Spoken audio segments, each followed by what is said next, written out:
Ladies and gentlemen, hello again and welcome back to Don't Worry About the Government, episode 520, the Open Lines edition.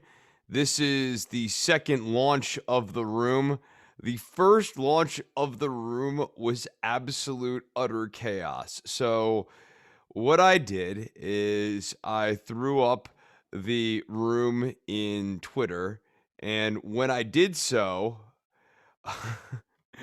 when I did so, I got deluged with, I don't know, like 10 room crashers or more in the waiting room, which I had disabled. So they just all came into the stream and there's like techno music and stuff. I had stepped away from the computer and I turned off the mic and turned off the camera. So, like, it wasn't particularly weird, but like, there was an old couple there. There was a bunch of people. It was like essentially what Chesterfield Cad's doing right now. Just a bunch of people crashing into the scene here, crashing into the picture. So I realized that there's some purpose to the waiting room in these type of episodes, and that apparently there are people who now stalk on Twitter and try to crash Zoom calls. I guess that's fun. It makes sense.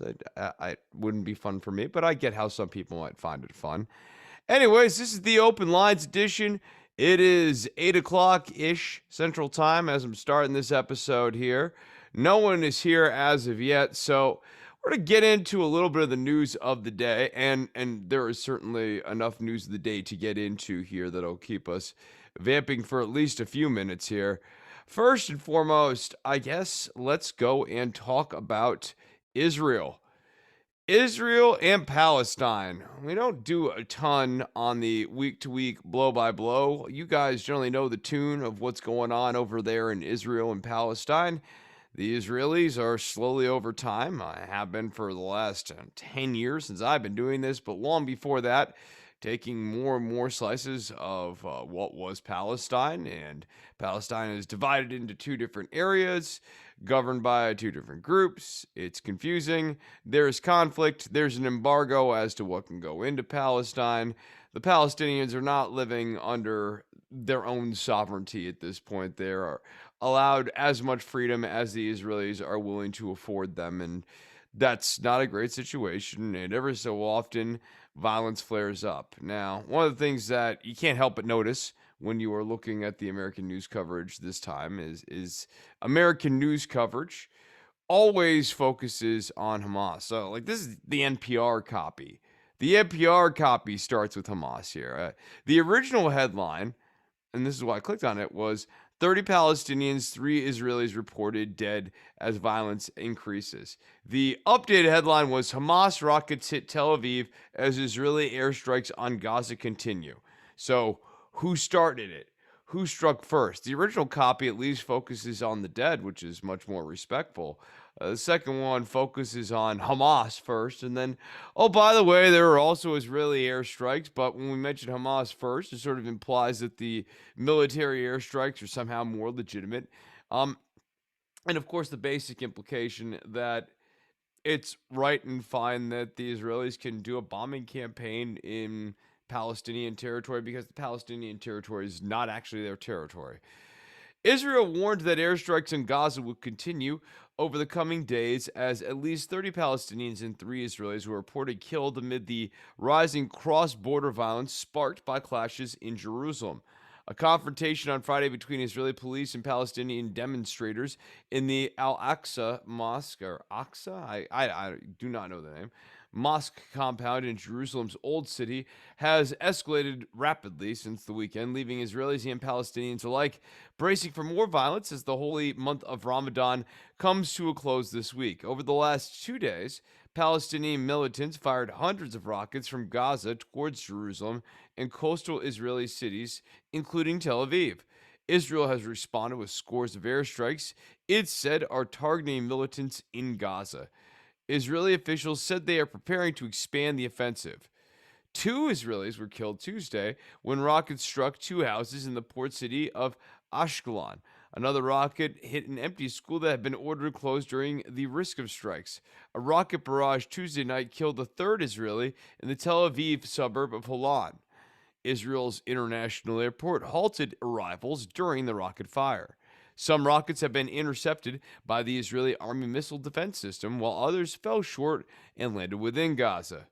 Addressing the country Tuesday night, let's say embattled Israeli Prime Minister Benjamin Netanyahu said that Gaza militants would pay a heavy price for the rocket fire. Early Tuesday morning, Israeli warplanes and drones conducted at least 130 airstrikes over Gaza. Officials with the Israeli Defense Force said that they targeted operatives from Hamas and Islamic Jihad, killing 15, including the chief of Islamic Jihad's special rocket unit. Health officials in Gaza said at least 30 have been killed by the strikes, some of them militants, but also civilians and at least 10 children. More than 150 Palestinians have been injured. Um, Now, let's see if we can get this. The recent round of violence, this is several paragraphs in here. The recent round of violence erupted after weeks of tension in Jerusalem, where Israeli police had routinely confronted Palestinian protesters, mostly around the mosque compound in the Old City. The mosque is an area known to the Muslims as Haram al Sharif, or the Noble Sanctuary, and to the Jews as the Temple Mount. Anti Arab Jewish gangs have contributed to the unrest, attacking groups of Palestinians. Now, how many paragraphs into this, you get two different pictures before we ever get into the fact that most of this antagonism has been created by anti Arab Jewish gangs and Israeli police confronting Palestinian protesters, which sounds a lot like sort of the Proud Boys of Israel and their police, their equivalents. So yeah, the Israeli police have been using stun grenades, rubber coated bullets, and water cannons to disperse the growing crowds of demonstrators. The Palestinian Red Crescent Emergency Medical Service said that more than 1,000 Palestinians have been injured since Friday, with hundreds hospitalized. Roughly a dozen Israeli police officers have been hurt. So the power disparity seems a little bit imbalanced here. And for the Biden administration's part, you are not getting much of a condemnation of Israel. We're getting a lot of both sides here. But what is important, and is at least somewhat captured in the NPR copy, is that this isn't really a both sides thing. The Israelis have been antagonizing. In the case of their Jewish Proud Boys, in the case of their cops, but also in this longer term encroachment into Palestinian territory through settlement process, right? So, one of the problems, of course, whenever a story like this comes up, is that there is, at the same time here in the United States, speaking of the Proud Boys, a very real issue of anti Semitism here in the United States. You have the Proud Boys saying things like Jews will not replace us in Charlottesville.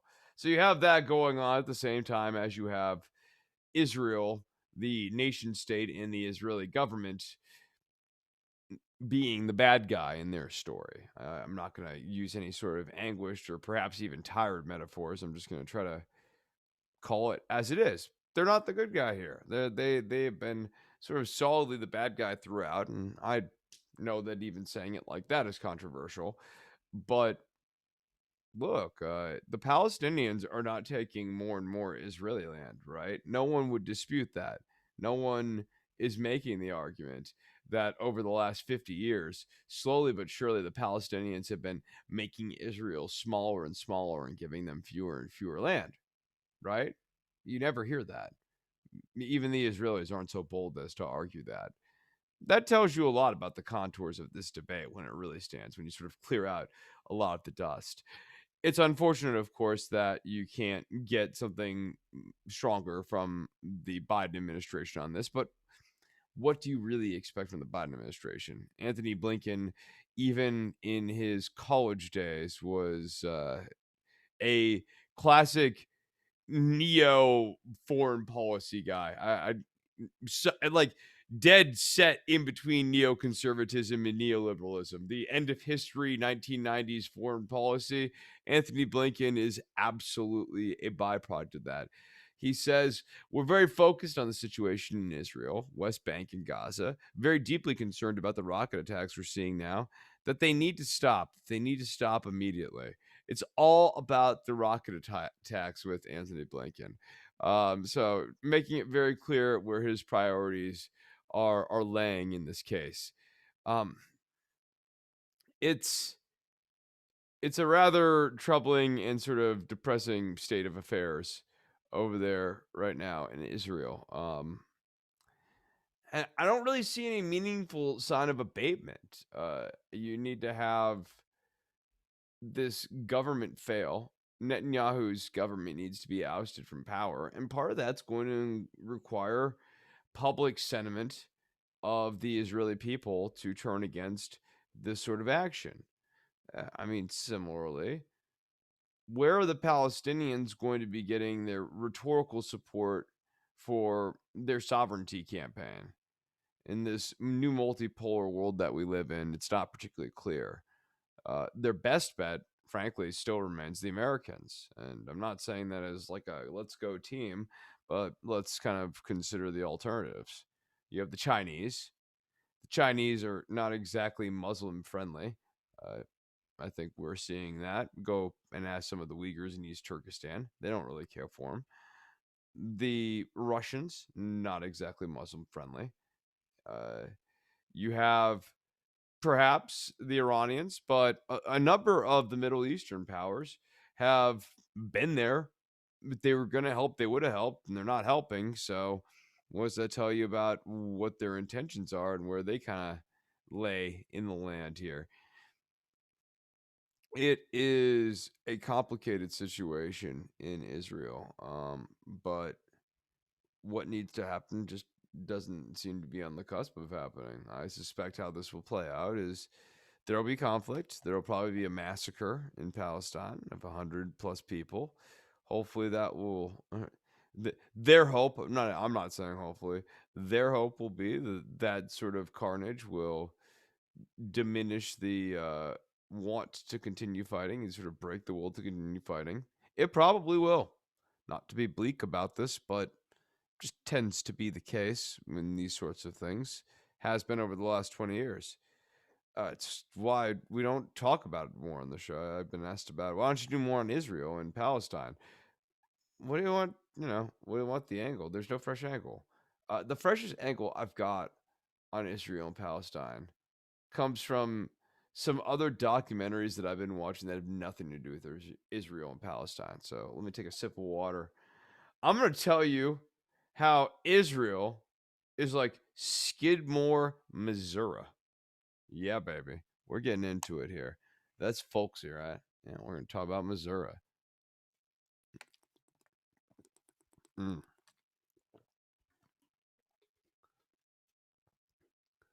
All right. So, Skidmore, Missouri.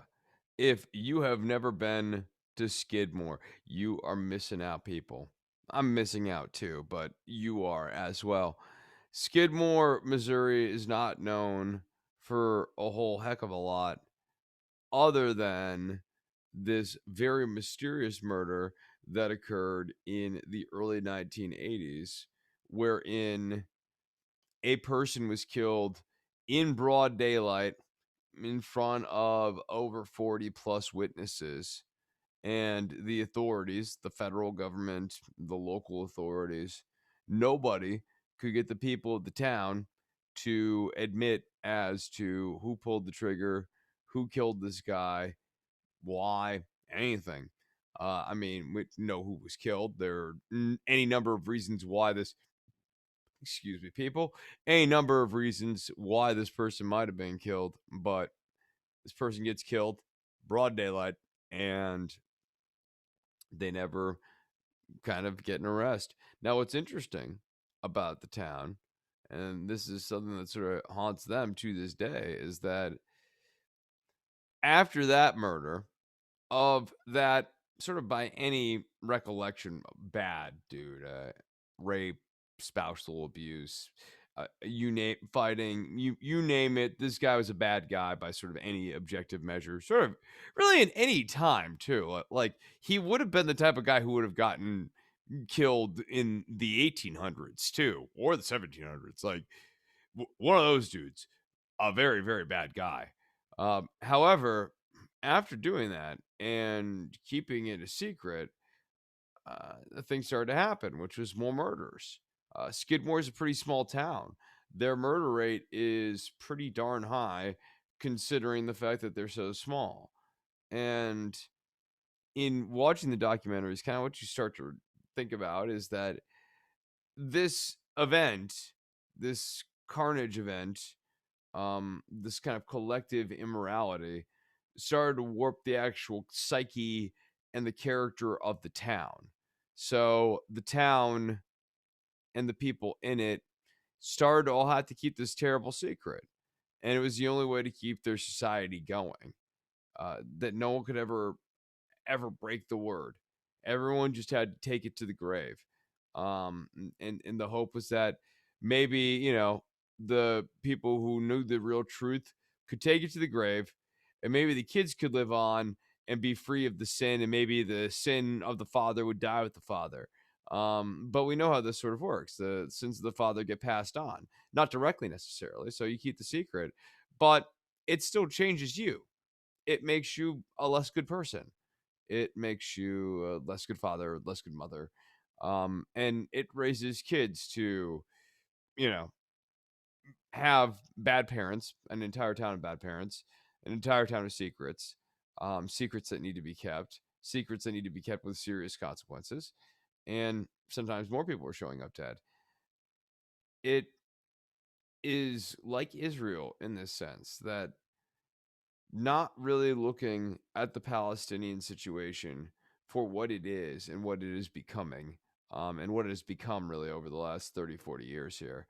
I mean, really, since the end of the 1967 conflict, um, if they had just stuck to the 67 lines, right? If they had just stopped, that would have made such a difference. And it's turned into something much, much uglier now. And the Biden administration doesn't really want to deal with it. Democratic Party politics doesn't really have a space for this conversation. It's a nuanced conversation. The person in the party most eager to have that conversation, Ilhan Omar, is perhaps not the best equipped to have that conversation. I'd rather it be led by someone like Rashida Tlaib, for example. But yeah, it's a complicated situation. It really is. Not to be reductive about it, but you have I mean, what's the meaningful way of putting pressure on Israel? They have nuclear weapons. It's not like the United States can really threaten them. And it's not even really like the United States can isolate them. Netanyahu is fairly comfortable with, like, Putin, for example. He's not above, having that kind of association. Netanyahu's not above having that kind of association with the Chinese. The Israelis are actually probably better positioned to have relationships with the other major powers in the world, whether it's Europe, whether it is Russia or China, than the Palestinians are. So, you know, we don't have as many cards to play on Israel as we once did, in no small part because we gave them Iron Dome, we gave them nuclear technology, we gave them a lot of great military technology. And these things have consequences, and you'd hope that in exchange for those favors, you could get things back, and we do, but it also sometimes seems like not as much as perhaps as the asymmetry of the relationship maybe would suggest. Like, if I own 70% of a company and you own 30% of a company, I should be getting 70% of the profits. You should be getting 30% of the profits. Yeah. That's all I'm saying. All right. Let's move on. I don't have much more to say about Israel. They should stop doing what they're doing.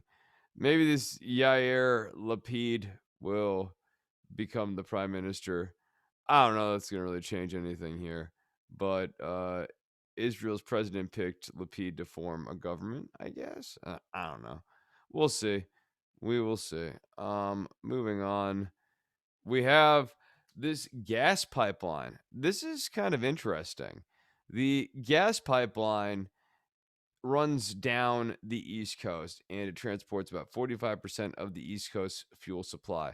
The Colonial Pipeline shut down all of its operations Friday after dark side hackers broke into some of the networks.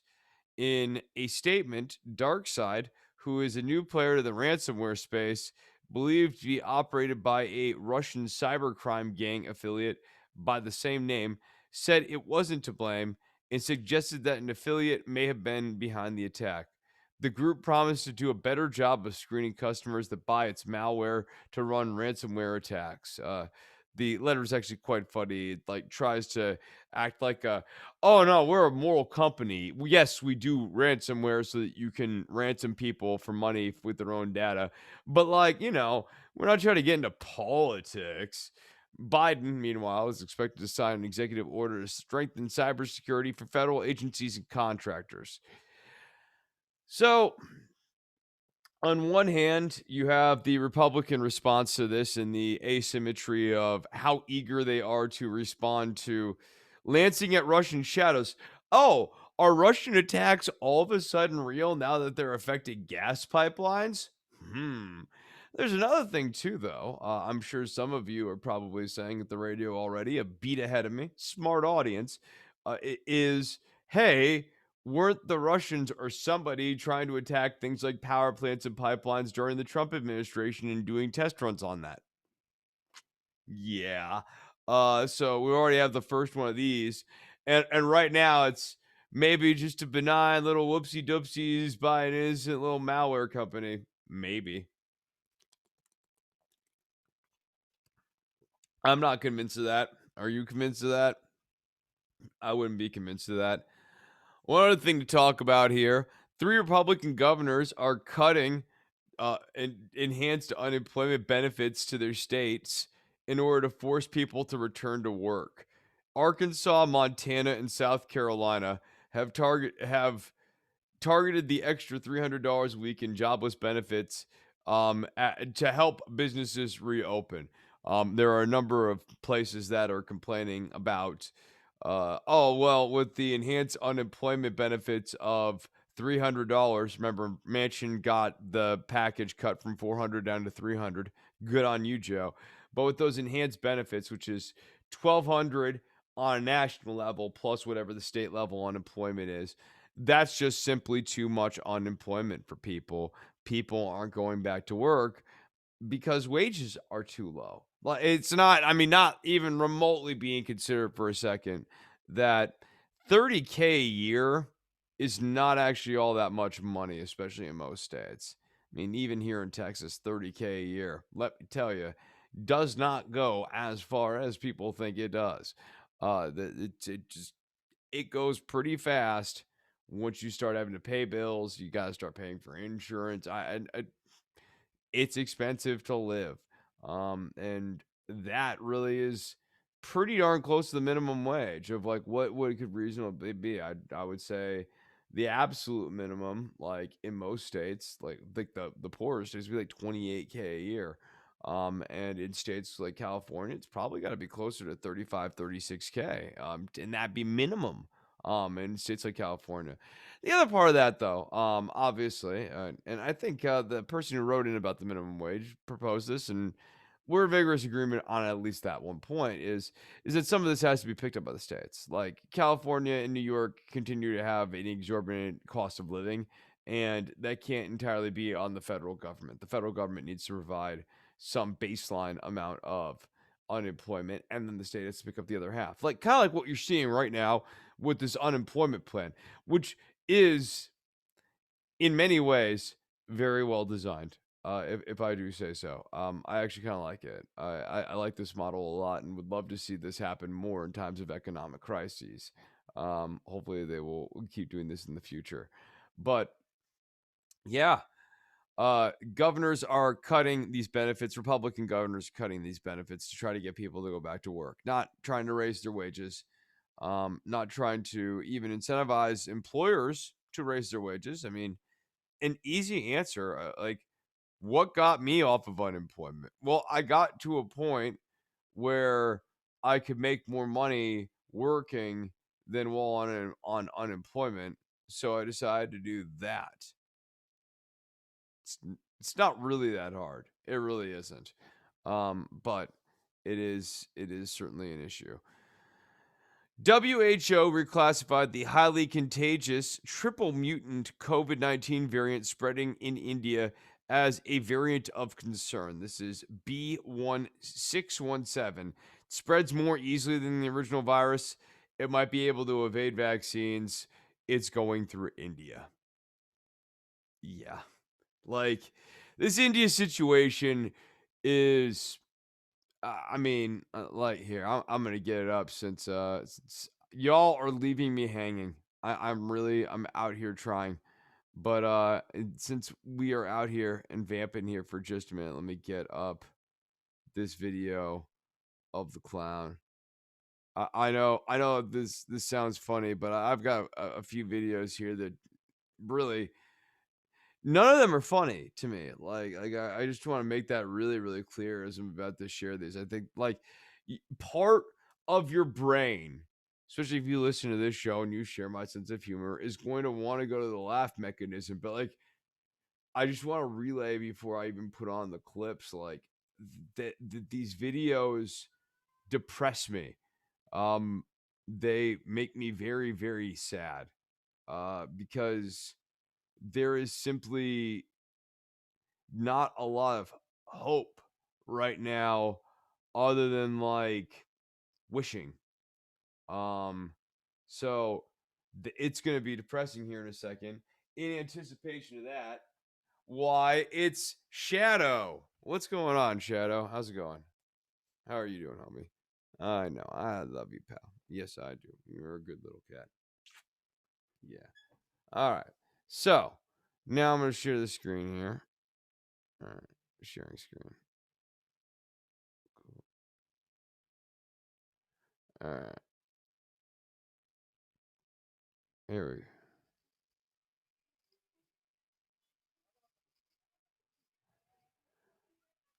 go. Like, why? Okay, it's not whimsy, but those first few notes kind of sounded whimsy, right?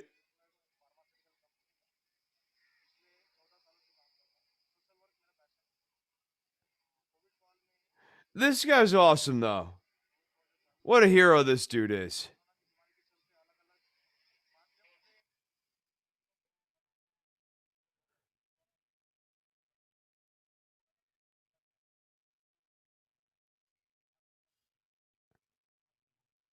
What? I don't even know what that other mask is. That other mask seems bad.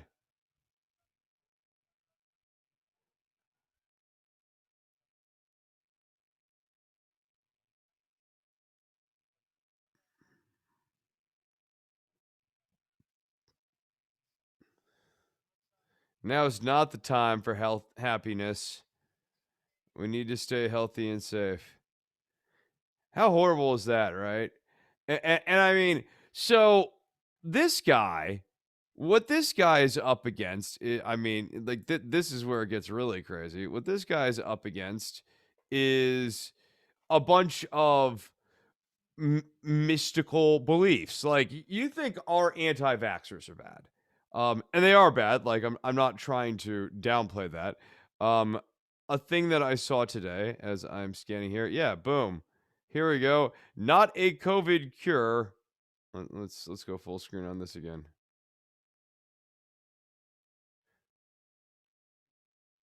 Yeah, doctors warn against using cow dung as COVID-19 cure. For those of you not watching but listening, we have a group of Indian men who are standing, covered in a combination of cow dung and cow urine. It says cow dung and urine. I'm assuming it's cow urine. And juxtapose these two things. You think our anti vaxxers are bad. They have a stronger variant of COVID. This is kicking around as a concept, as crazy as our right wingers are. They're not doing this, right? We see Corona warriors. Even doctors come here. Their belief is that this therapy improves immunity. and they can go and tend to patients with no fear.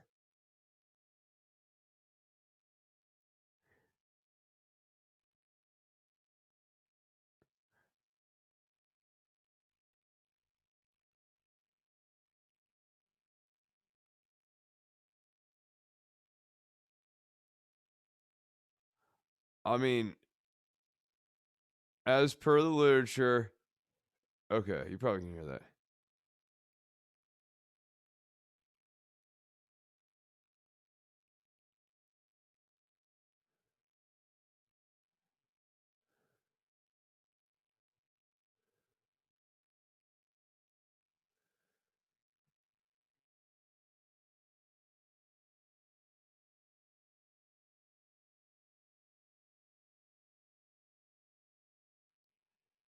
Yeah. Uh, don't put cow dung on yourself.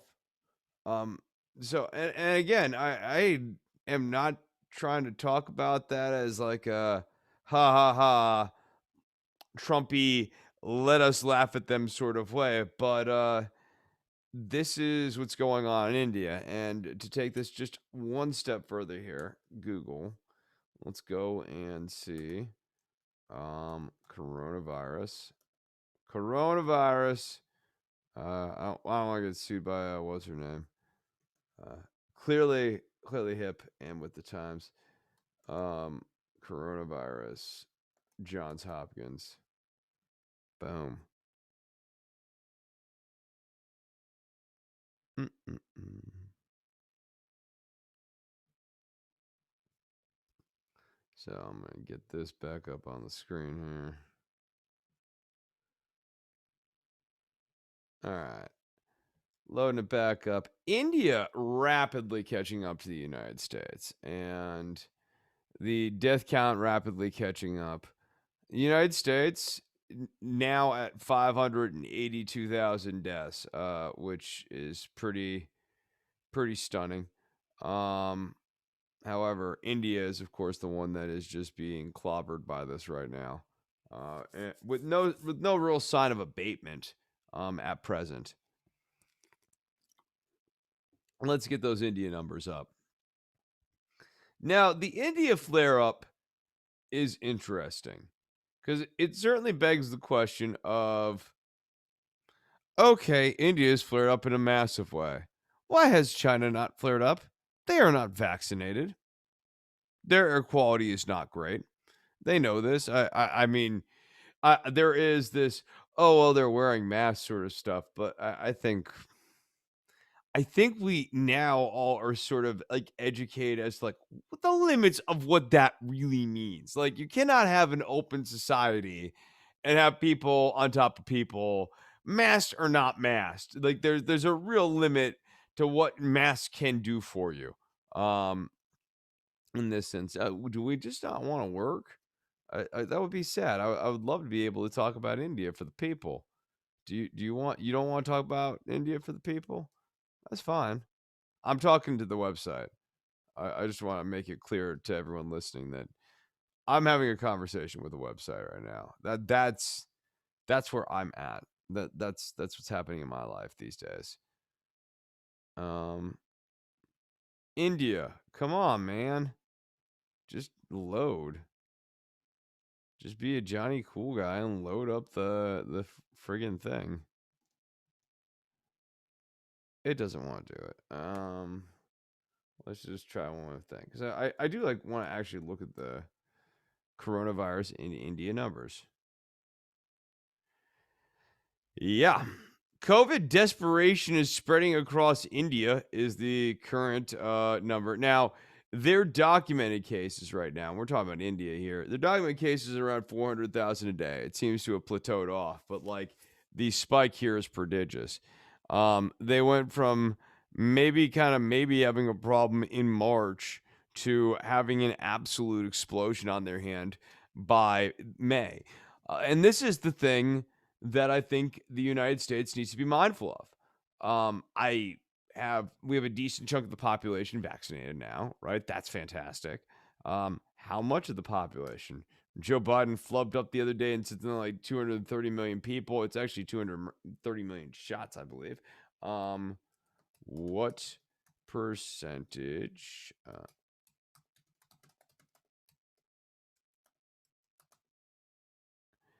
United States population vaccinated? As of 6 a.m. on May 10th, 115 million Americans have been fully vaccinated, or about 34.8% of the country's population, according to the CDC. That is fantastic news. That is also not enough to help really get us immune from COVID 19. There are still people operating under the errant belief that if you've had COVID already, you don't need to get the vaccine. I know a number of people of that. So the right wingers who went out and got COVID and had the not bad COVID, they think COVID's not bad. And therefore, they're not going to get the vaccine because they're like, well, COVID wasn't bad for me. Maybe I'm a not bad COVID person and thusly I don't need the vaccine. However, it's not entirely clear that's going to be the case, as we know with India. As I read in the copy, we know now. I learned through reading an article during this session here. The India mutation is a triple mutation. Triple. Well, we'll go German triple. We can go standard triple. It doesn't matter. I find German triple more comfortable. I don't know about you. But anyways, you have this triple mutation, and the vaccine might. I'm vaccinated. It might not even hold up for me. So we're over here on this show talking about get ready, get your shots now because you're gonna need your booster shot at some point. This triple mutation's no joke, and it might affect things. Meanwhile, you've got right wingers in this country thinking, "Well, I've already gotten once because I was adult." Again, yes, COVID-19 has been going through the country pretty heavily. However, our numbers have been higher than the rest of the world's. Why? Because people have been dumb.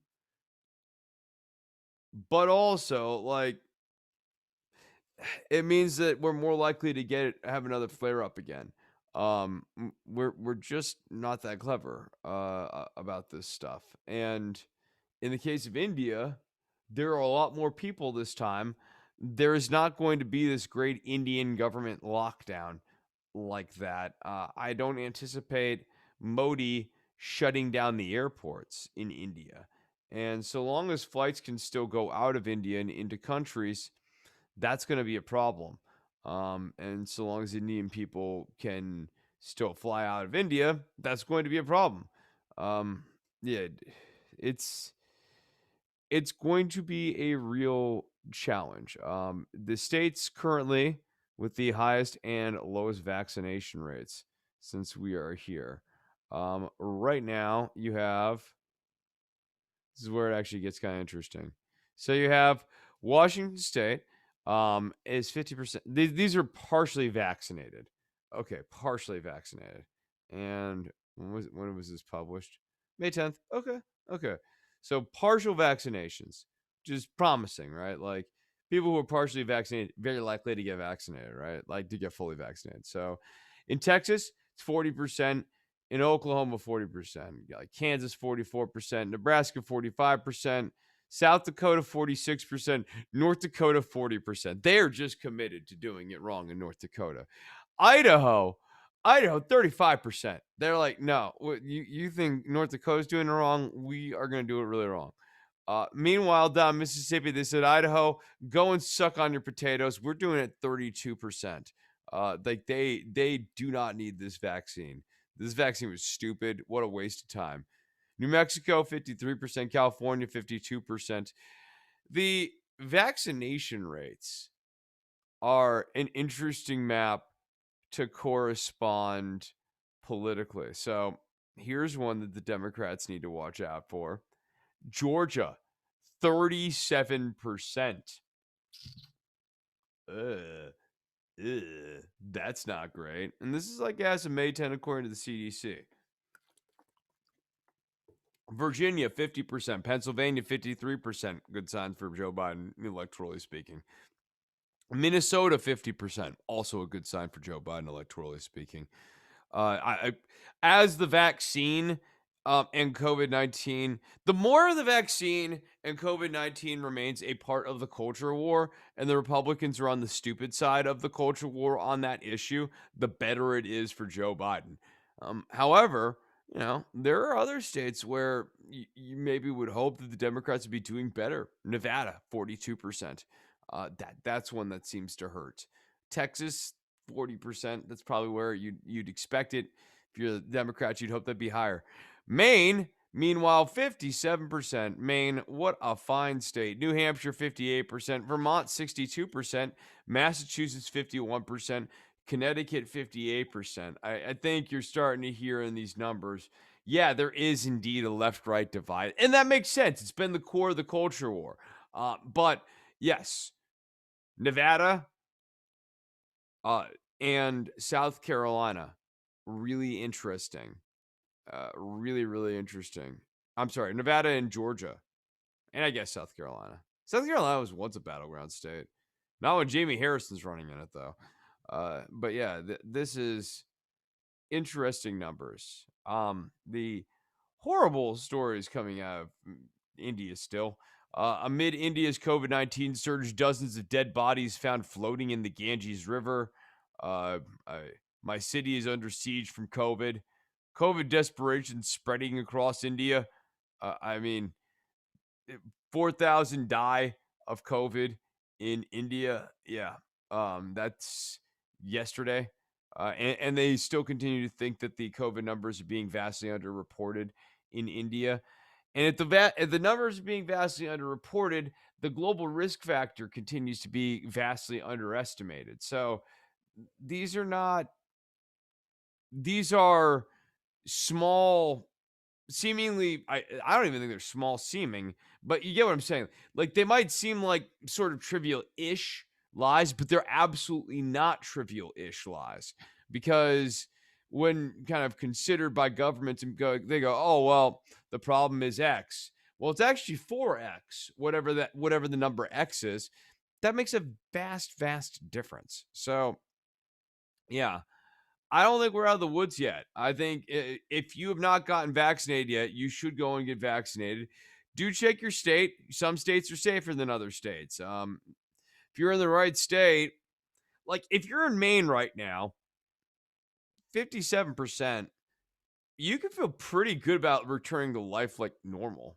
I mean, I would of course respect wearing a mask or whatever in whatever building or facility, but I'll be honest, I'd be respecting it. I would be like, you know, we live in a COVID world right now, and given the vaccination rates, and I'm part of that vaccinated posse, I feel pretty good about life. You know, it's the difference of 3 out of 5 people versus 2 out of 5 people, um, which is a big difference. Meanwhile, 1 out of 3 people in some of these states, yikes. And Joe Biden thinks that he's doing a really great job here. I mean, yes, it's good that there's been a rollout of vaccine. However, you look at these numbers and it's enough to keep those people safe. But he's still the president of everyone in the country, even the dolts. Even the dolts we have been trying to reach for a very long time now. Joe Biden has been the president of them, said that he wanted to be the president of all the people, even the dolts. And his responsibility then, and his question then as the president, and like, I think it's a right and good question. I know that I'm being sort of mocking in my tone here, admittedly. But his project here at this point is how do you get the vaccine into the arms of the people who don't want the vaccine and slash or how do you steward the country in a way such that those people are safe somehow? And I don't think there's a great answer for that. I mean, the answer is what if those people just did their goddamn part? Okay, well, they're not going to. You know that. I know that. We all know that. But if they did their part, that would solve part of our problem here. Here's the other thing to worry about: the big reopening innings. Texas is now 100% open, baby. And like, look. I'm not unexcited about that on some level. I think it's stupid. I think it's ill advised. I think, yes, the numbers in the United States are low right now. Yes, people are vaccinated right now. But I also get this deep, and perhaps it's unjustified. I'd love to be wrong on this one. I get this sense of it's not safe to go back in the water yet, like it's Jaws. When you start looking at the vaccination rates in some of these states, oh, okay, the COVID-19 numbers are low right now. Cool. Cool. Um, but our protocols that we have been doing, the way that people have been doing masks has actually not been sufficient thus far. Um, I mean, and how do I say that? Where am I getting that from? I mean that from the fact that like we're still the world leader in COVID-19 cases. India's catching up, but the United States, with a fraction of the population, had like the worst outbreak by a lot of this COVID-19 stuff. Now, could other countries be fudging the numbers? Sure, absolutely, and I think it's entirely possible, and actually, frankly, probably entirely likely that different countries, if you had a real estimation of where their numbers really were at, you'd see, yeah, they actually perform proportionally just as bad or probably worse than us, but we sit at the top of the leaderboard. We're number one, baby. So with that, like the Democrats and the Republicans are like, I did good. No, I did good. No, none of you did good. You both did terrible. You're both idiots. If you guys were doing good, I mean, I'm talking about a state level. Like if Gavin Newsom was doing good, then he'd be doing well. I mean, if you take the most coronavirus numbers in the states with the most population, it basically lines up. The outlier, as far as I recall, was Florida with DeSantis. DeSantis in Florida, yes, they're the fifth overall, but they proportionally have had more coronavirus cases than their population. So they've actually outperformed their population in that sense. But if any of these states were any good, you'd expect them to be like down in the leaderboard, some sort of trade off or whatever. And that didn't happen in any of these states. So no, like we suck. We didn't do a good job. Like we didn't lock down when we actually needed to lock down. States started to try to reopen restaurants and that sort of thing, and we're like, oh, this is going to be fine, but it wasn't fine. We have exhibited absolutely no ability to get a lid on outbreaks. Joe Biden's approach to the winter was what? It's going to be a dark winter. Ooh, cool. Um, and now that you have governors like DeSantis, like Abbott, a number of these governors trying to lift mask mandates and sort of move on from the mask era of living, if and when the stronger coronavirus comes back around, and again, it's only going to come back stronger. It's not like the mutations are going to mutate coronavirus into a corner where it kills itself. Like that's not what's going to happen with COVID. COVID is that it may run out of mutations, but right now, if it comes back around, and it very likely will, it will be coming back around with greater gusto. And the United States strategy at this point is just pretend that that's not going to happen and hope that that's not going to happen. I had a friend. Here's a good place for me to end this. Unless someone calls in to open lines here, a proud and noble and beloved, don't worry about the government tradition, which surely will be kept going here for many more episodes, especially in this format. God love an impromptu monologue. Mm. All right. So, the last thing that I wanted to talk about here is I had a conservative friend. I mean, I still have him, but I was talking to my conservative friend about Joe Biden, and I said that I can't stand his relentless optimism. That drives me crazy, and that a sustaining critique on the show is the relentless optimism. And my friend's like, "Oh, well, all the pundits I listen to say that he's very morose. That we might not be able to reopen again until July 4th. He didn't mention this, but I'm sure he would have mentioned Fauci talking about seasonal masking and all this sorts of stuff. And I'm going, you think that's morose? I think it's heinously optimistic. Seasonal masking. Fauci is talking about this like we're through the woods. At this point, seasonal masking is something you talk about when the global pandemic has flared down. Because absent that, Rona's just going. Rona just goes. We had how many waves last year? 3. So I guess it doesn't go every season, but it goes, and it can go in different seasons. Um, he is probably right, Fauci. This is not my friend, but Fauci is probably right to say that there will eventually be a point where the coronavirus settles in as more of a seasonal thing and a seasonal flare up. And you have to be mindful of that, the seasonal mutation, seasonal variant of COVID 19. Um, but the message out of Fauci really should be something like masks are here to stay. We are in a mask society at this point now, and for the foreseeable future, at least until the coronavirus tamps down to a point. Because the Spanish flu, essentially what happened is the virus petered out at some point. And when I mean petered out, I mean it stopped. Like the virus stopped. Like, it was gone for many years. There were returns of, obviously Spanish flu. It's not the end. COVID-19. Hi, how you doing? But like it it ended. Um, when that happens, yeah, we can go back to a maskless society. But Fauci selling that, like they think of that as, oh, wow, it's so bleak. I think of that as that's so actually ill-timed. Right now, you need to be telling everyone sit and strap in. Don't have these fantasy thoughts about the beach just yet. You're vaccinated. That means you're safe. Sleep easy tonight. Go to the grocery store and don't stress too hard that when you're at the store, you're gonna like maybe eat or eat. Uh, I'm starting to get hungry. When you're at the store, you might catch the COVID-19, right? No, you don't have to worry about that so much now that you're vaccinated. So especially if you're wearing a mask and you're being safe when you're going in there, but be safe. Still take safety precautions.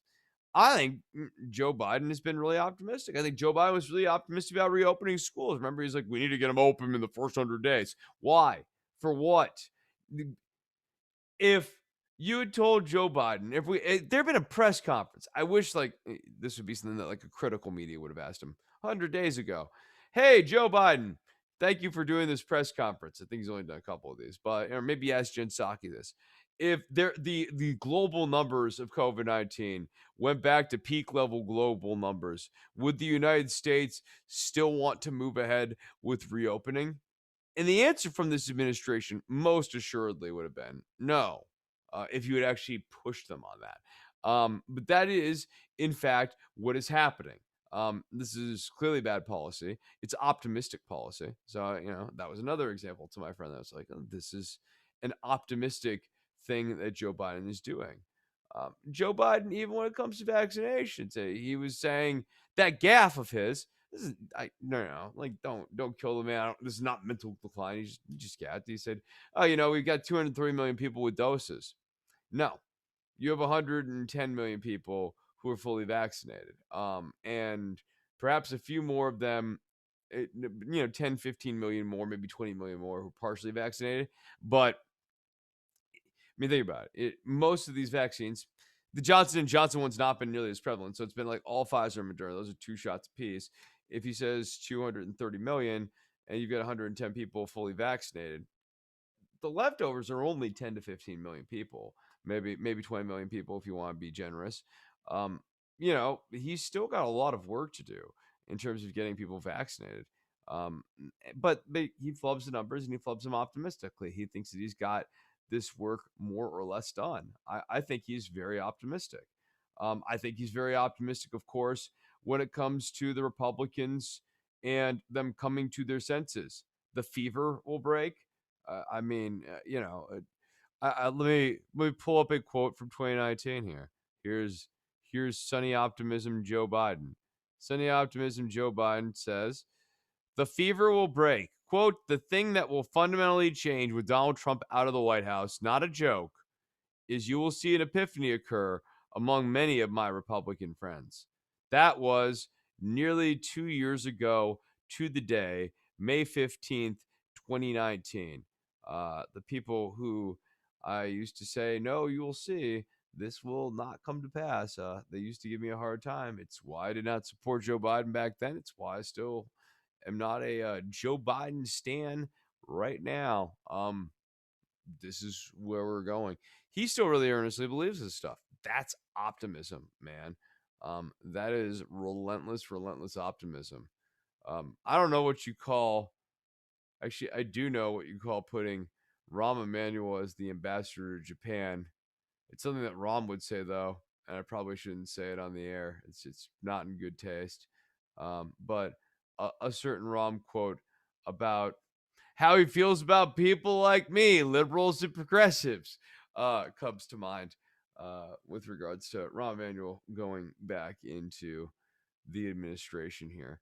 No, I mean it's interesting to see the serious conservative press settle in on Joe Biden is morose. Joe Biden's not being optimistic enough, whereas I was I guess I wish Joe Biden was being a little bit more conservative in his approach. Anyways, that's where I am coming from on the news of the day here on open lines. It has been about an hour, unfortunately, and we did not have anyone join me.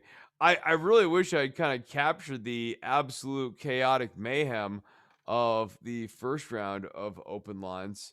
Because my God, people, that first round of open lines, like when I put up the original call, it was like, I mean, it was just absolute madness. I don't know why I stopped the video there.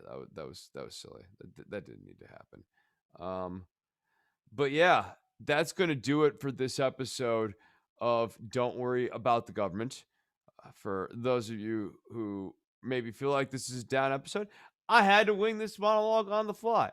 I feel like, all things considered, given that I really went top of head here and sometimes like pull the copy and read the copy and make a show happen. That's what it would sound like if I did it like that every episode. So maybe that's a way of using this episode. It's like when you hear me and I go like, "Oh, I prep these shows," right? I mean, I do. You can hear the difference when I'm super familiar with what I'm reading, and then I've like actually spent a few hours prepping it and looked over the copy and made highlights and edits and all that stuff. The segments roll faster, especially in those monologue shows. But that's the way it goes sometimes. It's all right. Live radio. Oh man, back in the day, I tried to do live radio on this thing called In Your Face Radio, and it was like a streaming service thing, and it sucked. It was really really lame, and I just found the whole process to be really arduous. It's why I got into podcasting and not being live, and like, editing and stuff is cool too. It allows me to be kind of artistic. I like using, delays and weird effects and all sorts of things in the recordings. I think it makes for a different show. Anyways, that's going to do it for Don't Worry About the Government. Don't Worry.tv is the homepage. Patreon.com/DWATG is where you can go to support the show. We will be doing the Aliens, friggin' Aliens, man, AV Club. It's going to be on Phenomenon and also Unidentified. So go and sub up if you want to participate in the AV Club, and I'll get you into the. I guess it's now another benefit with membership is you now get included in the great Don't Worry About the Government panelist group, so you can chat with pretty much anyone who's involved with Don't Worry About the Government. I mean, Joe Drilling, Joey Insider, Brian Halverson, Lindsay Duke, Dan, Doug, they're all there. All your even Cody, they're all there. I mean, they're all there, and so is Cody. So that's another perk of membership at patreon.com/DWATG. at DWATG to follow the show. And don't forget about guitar lessons. You can be rocking and rolling like a true rocking and rolling rock and roller. So wouldn't that be a neat thing to do? My name is Chris Nolan. I want to thank you all so much for listening. And remember to call in the next time we do the open line show. Otherwise, open lines as a concept may be getting revisited as a concept, is all I'm saying. So next time we do one of these open line shows and I do the announcement and I put the announcement up on Twitter, if you would, please make sure to participate because these shows can only be as good as you all make them. I want to thank you all so much for listening. And until the next one, bye bye.